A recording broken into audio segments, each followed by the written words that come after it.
టాలీవుడ్ లో ప్రతి ఏడాది ఒకే హీరోకి కలిసి రావటం కుదరదు. ఒక్కో సీజన్ లో ఒక్కో హీరో కెరీర్ గేర్ మారటం కామన్. కానీ ఎందుకో అరడజన్ హీరోల సినిమాల రిజల్టే మారట్లేదు. కెరీర్ గ్రాఫ్ లో ఊపు లేదు. అసలు వాళ్ళ అడ్రస్ ఎక్కడ అన్న కామెంట్లకు బ్రేకులు పడట్లేదు. ఇంతకీ ఎవరా స్టార్స్? ఎందుకీ silence? Take a look. Allu Sirish బడ్డీగా సందడి అన్నారు, కానీ అడ్రస్ లేదు. ఇక సుశాంత్ ఏమయ్యాడనే కామెంట్ల జోరు పెరిగింది. రంగబలి హీరో నాగశౌర్య హల్చల్ తగ్గింది.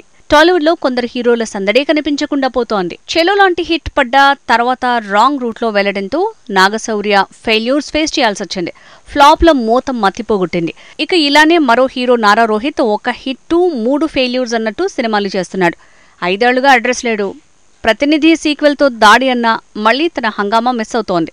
ఇలా కొందరు హీరోల జర్నీ అస్థిరంగా కనిపిస్తోంది. మెగా హీరోలో అల్లు శిరీష్ తర్వాత తనలా వైష్ణవ్ తేజ్ జర్నీ కన్ఫ్యూజ్ చేస్తోందంటున్నారు.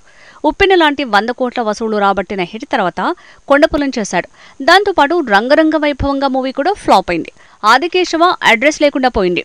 అసలు ఈ హీరో ఏం చేస్తున్నాడు అనే ప్రశ్న ఎదురవుతోంది. అక్కినేని కాంపౌండ్ నుంచి వచ్చిన సుశాంత్ సోలోగా కంటే అలవైకుంఠపురంలో సినిమాతోనే ఎక్కువ ఫోకస్ అయ్యాడు. తర్వాత చీలాసౌతో హిట్ మెట్టెక్కాడు. కానీ ఆ తర్వాతే చిన్నాచితక పాత్రలకే పరిమితమయ్యాడు. భోలాశంకర్లో ప్రయారిటీ లేని రోల్ వేసి ఫెయిల్యూర్లో కూడా షేర్ తీసుకున్నాడు. అల్లు శిరీష్, సుశాంత్, నారా రోహిత్, వైష్ణవ్ తేజ్తో పోలిస్తే నాగశౌర్యకి మార్కెట్ ఉంది. నటుడిగా మంచి గుర్తింపు ఉన్నా కానీ తన జర్నీలో అస్థిరత వల్లే ఇమేజ్లో మైలేజ్ తగ్గుతూ వస్తోంది. ఏం చేస్తున్నాడా అన్న డౌట్కి షూటింగ్ పూర్తయి ఇంకా రిలీజ్ కాని 2 సినిమాలు ఆర్జీఎం పోస్తున్నాయి.